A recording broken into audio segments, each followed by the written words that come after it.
ម៉ាក់កូនលាម៉ាក់មកគ្រាសិនហើយកូនចេញទៅរកប្រាក់ជូនម៉ាក់និងពុកកូនទៅចុះសុខសប្បាយណាកូនប្រុសសូមទេវតាថែរក្សាកូនណាមករា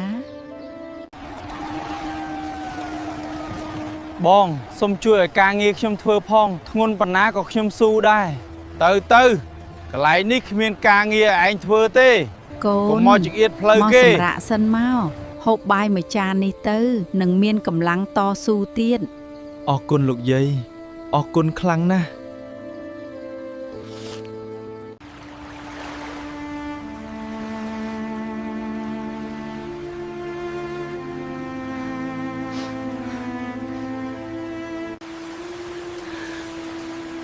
តើខ្ញុំអាចតស៊ូដល់ថ្ងៃស្អែកបានទេម៉ាក់កូននឹកម៉ាក់ណា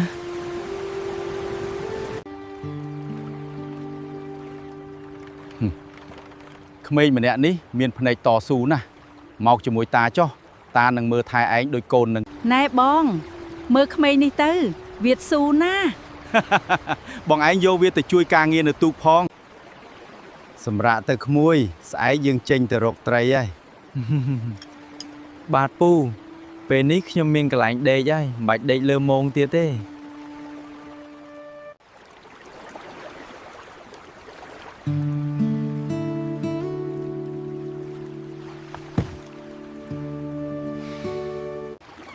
តោះមករា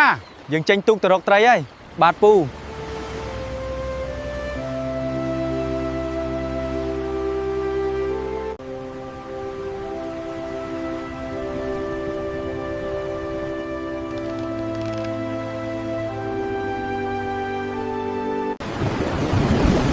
មករាពលរលោកទេអត់ទេពូ